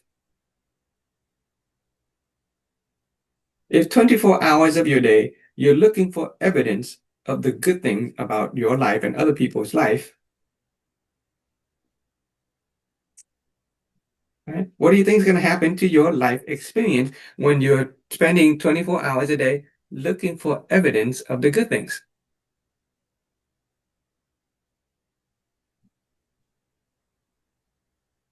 Whereas previously, before this lesson, we've been spending our time looking for evidence of the bad things, right? We've been trying to prove to ourselves and other people, why the bad things happen. And guess what? Our experience of that person or that self or that circumstance or of ourselves have been bad. We've been spending our time finding evidence, trying to prove that that's bad. But if you now invent a new possibility for your mother, and you can apply to yourself, who I am is nobody. From emptiness, I invent the possibility of being, and whatever you do, fill in the blank, and then spend the time of the day to find evidence to prove it. And over a short amount of time, when all you do all life is trying to find evidence of the good thing, then your life is going to be full of the good things. You will have no time to be negative. Does that make sense? Yeah. And that's why the practice is very important. We spent a lot of time doing little practice today, and on Wednesday we're going to do some more practice. Ron, do you want to give this a try, this exercise a try? Do you have a person that is important in your life whose experience, of whom you want to transform?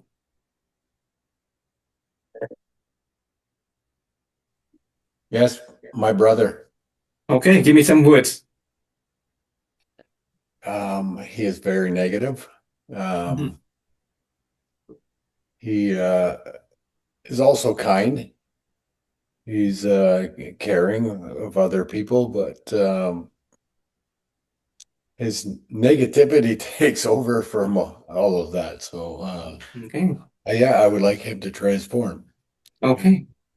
So do you get that you have been spending a lot of time looking at and finding evidence of your brother being negative? Do you I do get that because of the knowledge. I do that less now. Okay, good. Yes. Okay, good. Okay. But So in the you past, get yes. Yeah, so you get that you're hearing and seeing, you've been focusing your hearing and seeing on the things that are undesirable, and therefore your experience of life, your outcome of life with respect to your brother is undesirable. Mhm. So now you can go back. Okay, there are two things that you can do. Okay. On the one level, you already have the good things, right? You mentioned there was some good one. Using the principle of light, you want to go about finding evidence of those good things, more and more of it. That's one level. Okay, later on we'll learn about wisdom, level 1. Finding evidence of the good things about your brother. And when you are so darn busy trying to find evidence of your brother doing good things and acknowledging it, acknowledgement is important. Okay, because when we're trying to find evidence, we may run into the negative stuff and we end up acknowledging the negative stuff. No, that doesn't, that's why we get the undesirable experience. But applying the principle of light, you want to focus on magnifying the good thing. Even if he does 9 bad things and he only do 1 good thing, you want to magnify the 1 good thing to be 10 times bigger. Make a big deal out of it. Acknowledge him. That's level 1 wisdom. Mhm. Level 2 wisdom is inventing a new possibility. Inventing a new image.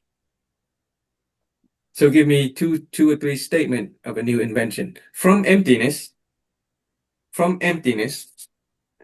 I invent the possibility of my brother being.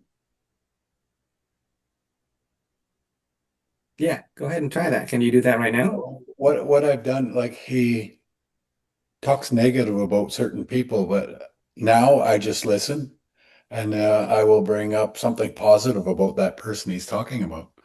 Okay. Yeah. Okay. And then it kind of changes the way he's thinking too. Because now he starts thinking of the positive things of that person rather than the negatives. And when I'm just listening and not speaking, he'll stop talking about negative about that person. I'm just Good. hearing and I'm seeing and I'm not talking or saying anything, and it changes his subject mostly. He goes to Good. something positive. Good. Okay. So do the practice. From emptiness,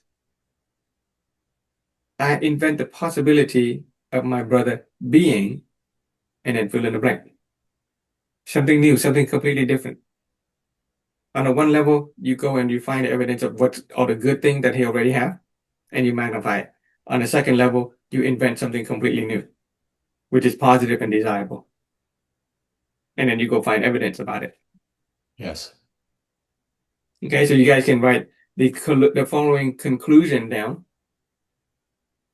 Okay, conclusion.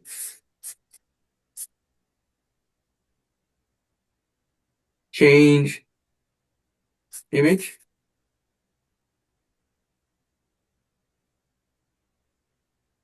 Will lead to change life. Okay? You change image, you change life. Another conclusion. Clear image is the outcome.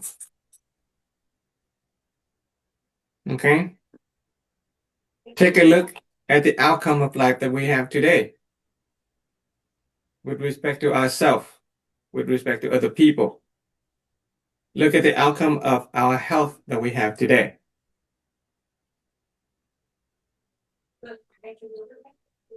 When we talk about health, what kind of mental images come up? Sen, what is your health like? Be better. Huh? I think it can be a lot better. Wayne, what's your health like? I say it could be a lot better. Good. You guys are learning. Okay, it's actually good to hear you say that. People who are not aware, people who have not been subjected to this philosophy, when you ask about their health, they'll tell you about their diseases, their problems. Right? Before you are subjected to this philosophy, before you learn the principle of light, when we talk about health, people will have a very clear mental image about the problems. if a person has, when we talk about, let's say, stomach health, when we ask a person about their stomach health, instead of telling them about how healthy their stomach is, they'll have clear mental images about, acid reflux, ulcers. They have very clear mental image about the problems. And therefore, the outcome, the experience of life are problematic. Okay, so when you have a clear mental image about something, you will get that outcome in life. It is a direct consequence. It is a causality of human life experience. As we go through this philosophy, you get deeper and you will see how true this is. Okay, clear image equals outcome. So if we want the outcome, what do? Clarify the A image. clear image. Yeah. If we want fire in 5 years, what do? Get a clear image about fire in 5 years. If you want healthy body, healthy mind, healthy spirit, get a clear image. If we want harmonious relationship with our mother, our brother, our spouse, clarify the image. Change the image, change your life. Clear image is the outcome. This is the seed. The outcome is the fruit. Good seed, good fruit. Clear mental image equals good mental seed will lead to good outcome in life. And so the next one say basically, begin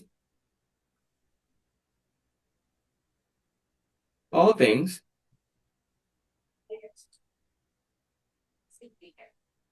with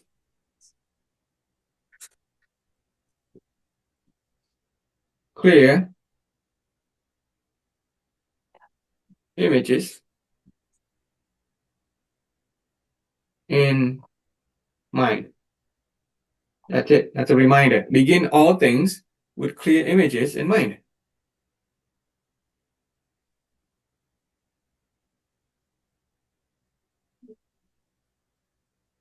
Okay, change image, change life. Clear image is the outcome. Begin all things with clear images in mind. On Wednesday, we will do a little bit of practice. You need your laptop if you can. Okay, get your laptop. I know, I think Sen maybe on the phone. Get your laptop. I'm going to help you clarify your goals and dreams. Clarify your mental images so that we can reap the fruit more quickly than without it. We'll be working on the computer. There's a worksheet that we will work together to clarify our images. In fact, from now, what you want to do is download or prepare a few pictures of yourself, okay, who you are today. We're going to use AI. We're going to download, go to Google. We'll use AI new Google, and we're going to create, or we're going to generate using AI, ChatGPT. We are going to generate a picture of who we want to become. It'll be fun. Okay, it'll be fun. Okay, we will generate a picture of who we want to become, and those clear image in our mind literally obey this formula. Okay, clear mental image leads to our belief. It'll change our choices in life, and we will get new outcome. It is very scientific. Tai Frank? Yes, sir. And when Tai Tong was sharing the root cause of life, from belief to your choices, he had another word in between there, and I do not remember what that word was. So the belief shape your thought. The belief shape your thought, and I think you were out. There was this thing. There's the inner belief. Were you here? This one. There's a Yes. conscious desire versus the inner belief. Okay, the inner belief always win. Yeah. Once you have your beliefs, though, you go straight to your choices. But in between there, he had another word that he wrote down on that line, and I don't remember No, what that was. this is K36. I am imprinting directly from K36. Oh, okay. Yeah. So this is shape. Mhm. Okay. Yeah. The belief shaped your thought. And belief has a direction, of positive or negative, just as our desire has a direction of positive, negative. If we believe in alignment with our desire, then we will achieve it. But if we believe against our desire, then the belief will win. Okay. Our desire will not win. So the trick is to align. There is a formula to align our consciousness, our conscious desire with our inner belief. There's a formula for that too. We'll go to that later. Okay. Yeah, align yourself with principle. Among that is a principle of mental activation, meaning lesson, impression, realization. It is a gold box that I have given to you. This knowledge, you know it in your heart already. Okay, you have this within you, but we're just activating that awareness. And by doing your gold box, okay, by doing your lesson, impression, realization, you are activating, opening that gold box, and then drawing from that storehouse of knowledge in your subconscious, and you will get this much more quickly. So after this Zoom, when we turn off this Zoom, you should do a video recording. Okay, and do that like 30 times a day. Did you get mine from last week? I filled out Huh? that box. I filled out the box. I wrote everything down. Oh, you I did? just, Okay, would you like to share that? Yeah, please, if you have it with you. I don't know where it went. I just Okay, that's hit fine. send. Okay, let's do some gold box right now. Okay, let's just share some gold and help other people. Let's share some gold. Either from this lesson or from previous lesson. Okay, either from this lesson or from previous lesson. What are some lesson, impression, and realization that you guys got?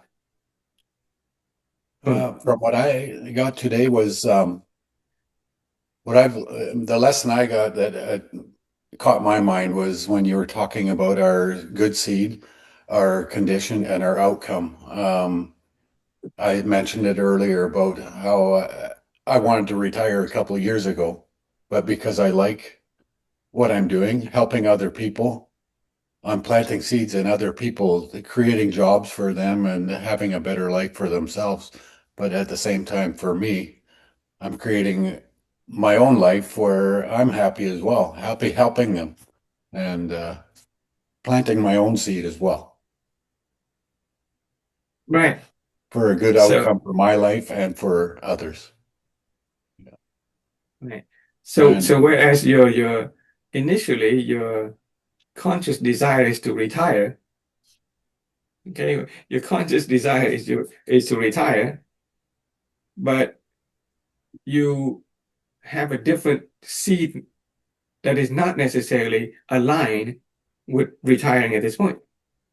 no, You have a I planted a new seed within Yeah, myself. yeah, yeah, exactly. So your outcome in life today is not retirement. Your No, outcome in life today is continue to work and create value for other people. You made yes. different choices, right? You did not choose to retire. You had different hearing and seeing and talking and knowing about Mhm. yourself. Okay, I'm a person with value and I'm, planting seed and I'm helping other people. And so retirement is no longer a matching experience for you. That's not my outcome Yeah, it is not now. your outcome right now. It is not a match for your choices. Mhm. It is not a match for your hearing and seeing and talking and knowing. You have different hearing, seeing, and talking and knowing. You have different images. You have different belief about what you're doing, with the value you're creating. And so you are a match for something different. Yeah, continue to work and continue to create value. And when I'm ready, I will make a different choice. The outcome Exactly. it'll be a different Exactly. outcome for me later in life when I feel fulfilled with what I've done. Exactly. Exactly. It's great. Mhm. Thank you, Ron. Yes, thank you. which is a lot Nguyen. What about you, Sen? What any gold box today? Well, I've always known my mental images are not clear, so you really need to find a way to change my hearing, my seeing, my knowing, and my understanding. Or talking. Yeah. Yeah, But great. I will help you guys with that. Definitely. Okay. We'll help you with that. Okay. Do you notice that in the morning when we do the priming exercise, are we not programming ourselves yeah, with hearing, seeing, talking, and knowing? yeah. Yeah. Yeah. Okay. Yeah. So the priming exercise is important. You can do that for yourself each morning and even every night if you can. Okay. Plant new seed, plant new images, get new belief, make new choices, and get new outcome in life. That's Uh, what the I realized, I know my belief was always not there, but I I never knew how to really change it or how to create something. And just going over this mental images, and then I was like, oh yeah, that's right. That's how you change belief. yeah, congratulations, Chen. You made the right choice on being on this journey and sticking to the program. Okay, step by step. In the short amount of time, you will experience definitely a new outcome, and other people will see a new outcome in you as well. And I appreciate this formula for the root cause of life because that's the first formula I've ever learned through in the WIT. I've shared it before in a group of people, and this one really brought the light to my life. And yes, it has transformed me a lot, changed the way of my life and the way I think. And yeah, I appreciate the knowledge. Alrighty, I appreciate you guys. Okay, I'm grateful for your presence, and I'm particularly honored by your sharing. Okay, you honor me when you share, you honor me with your time. So it is a wonderful blessing that I have to be in this space at this time interacting with you guys. There is a positive affinity among all of us here. It's like we were meant to journey together. Yes, Okay, and I appreciate all your teachings. I've been with you for quite a while now, Frank, and I always look forward to the class. awesome. Okay, yeah, and your contribution in terms of your sharing also help other people transform as well. So keep it up. Okay, yeah, I will see you guys on Wednesday. Okay, Okay. all Thank right, you, take care. Frank. What Bye time? bye. Thanks, Ed. 6:30. 6:30, is that okay? So about that's 10:30 for me. Okay. Yeah, 6:30 Pacific. Okay, that's my usual time. Uh, I may use a different Zoom. I may use a different Zoom link. Maybe use go and down Zoom link so that other people can join us.